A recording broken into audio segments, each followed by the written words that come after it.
નમસ્કાર, મારું નામ સાટોટી જયશ્રી છે અને આજે આપણે એન્ડ્રાગોગીનો અર્થ, તેની સંકલ્પના અને તેના સિદ્ધાંતો વિશેની ચર્ચા કરીશું.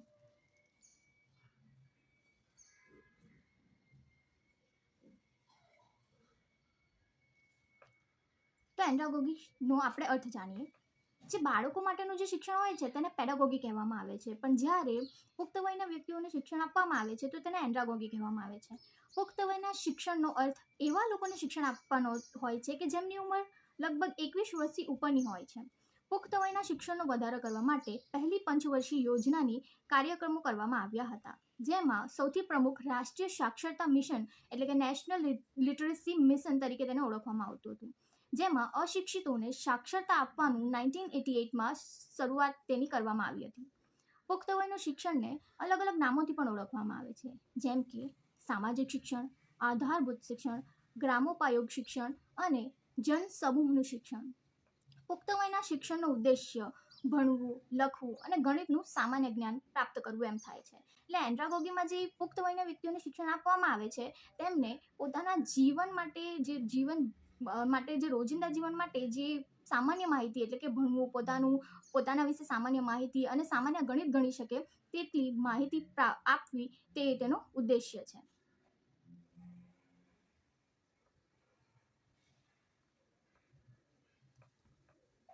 હવે એન્ડ્રાગોગીનો આપણે શાબ્દિક અર્થ જોઈશું.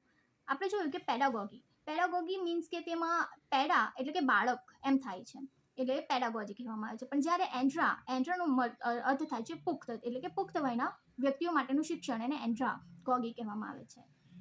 એન્ડ્રાગોગી એ ગ્રીક ભાષાના 2 શબ્દોનો બનેલો છે, જેમાં આપણે જોયું કે એન્ડ્રા અને પ્લસ ગોગી એટલે કે એન્ડ્રાનો અર્થ થાય છે માણસ અને તેમાં ગોગી એટલે કે દોરવું. એટલે આ શબ્દનો જે સંપૂર્ણ અર્થ માણસને દોરવું એમ થાય છે. તો હવે આપણે એન્ડ્રાગોગીની વિવિધ વ્યાખ્યાઓ જોઈએ. તેમાં પહેલું, એન્ડ્રાગોગી એટલે પુખ્તોના જીવન પર્યંત અને જીવનકાળમાં વહેંચાયેલા શિક્ષણને સમજવાનું અને સહાય કરવાનું વિજ્ઞાન. એટલે કે જે પુખ્તોના જીવન પર્યંત એટલે જીવનકાળમાં જે સામાન્ય માહિતી અને સામાન્ય જે સમજણ તેમને હોવી જોઈએ તેવું એક જ્ઞાન, તેવી એમને સમજણ વિકસાવવાનું એ વિજ્ઞાન એટલે કે એન્ડ્રાગોગી. આપણે બીજી વ્યાખ્યા જોઈએ કે જે શાસ્ત્ર માણસને દોરવતા શીખવે તે એન્ડ્રાગોગી. દોરવતા એટલે કે થોડીક માહિતી, થોડુંક એમને જ્ઞાન આપે, એટલે એ શાસ્ત્રને એન્ડ્રાગોગી કહેવામાં આવ્યું છે.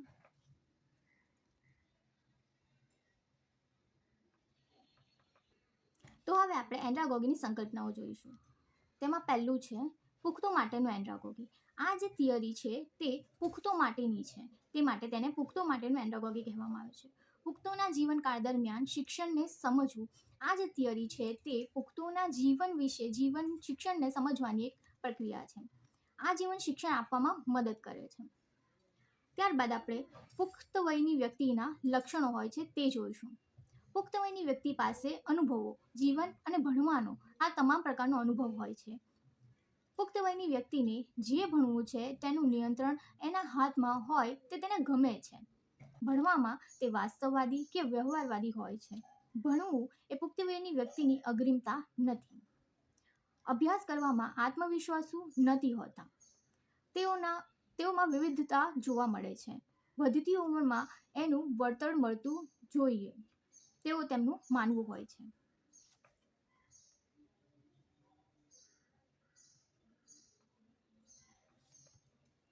તો હવે આપણે એન્ડ્રાગોગીના જે સિદ્ધાંતો છે તેની ચર્ચા કરીશું. તો તેમાં પુખ્ત વયના વિદ્યાર્થીઓને પોતાના શિક્ષણમાં આયોજન અને મૂલ્યાંકન પ્રક્રિયામાં સામેલ કરવા જોઈએ.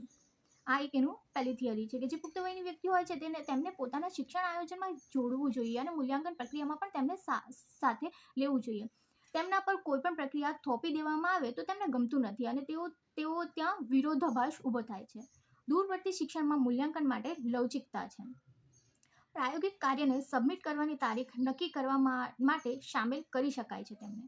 એમાં બીજો સિદ્ધાંત છે પુખ્ત વયના વિદ્યાર્થીઓને અનુભવ તેમની અધ્યયન પ્રવૃત્તિઓ માટેનો આધાર રાખે છે.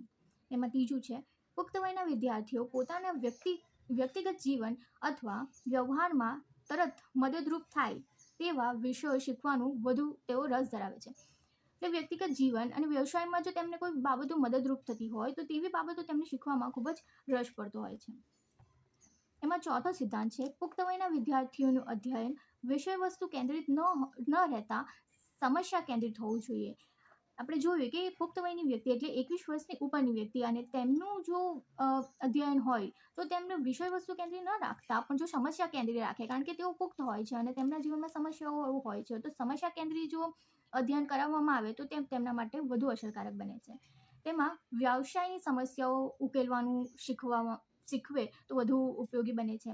સમસ્યા એટલે માણસને ધ્યેય ખબર છે પણ ત્યાં સુધી કેવી રીતે પહોંચવું તેના રસ્તા તેમને જો ખબર નથી તો તેવી કોઈ સમસ્યા. ઉદાહરણ તરીકે મારે ઘરે જવું છે પણ ઘર તરફનો રસ્તો મને ખબર નથી, તો તેમાં જે રસ્તો ખબર નથી તે એક સમસ્યા છે. ઉકેલ કઈ રીતે લાવવું તે તેઓને શીખવવું જોઈએ. તો હવે આપણે આ સમગ્ર પાઠ દરમિયાન જે સમજ્યા તેને ઉપસંહાર તરીકે આપણે તેની ચર્ચા કરીએ. આપણે જાણીએ છીએ કે પુખ્ત વયનું શિક્ષણ એ લખવું, વાંચવું કે સામાન્ય જ્ઞાન પ્રાપ્ત કરવું એમ હોય છે. રોજગારી કરનાર 25 વર્ષથી ઉપરનો વ્યક્તિ કે પછી ભણવાનું આધેડ કે પછી ભણવાનું છૂટી ગયેલ આધેડ વ્યક્તિ પુખ્ત વયનું શિક્ષણ લઈ શકે છે. શાળામાંથી ભણતર ન લઈ શકનાર વ્યક્તિ માટે પુખ્ત વયનું શિક્ષણ આપવાનું કાર્ય એ એક અભિયાન તરીકે ગામડે ગામડે જઈને આપવામાં આવે તો કોઈ પણ વ્યક્તિ શિક્ષણ મેળવી શકે છે.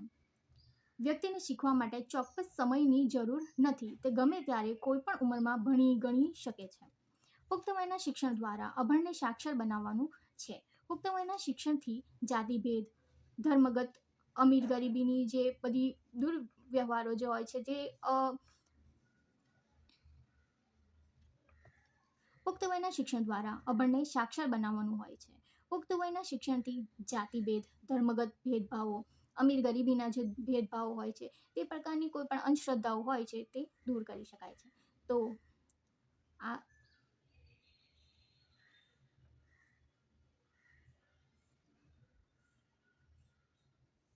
લેક્ચર સાંભળવા બદલ આપનો આભાર.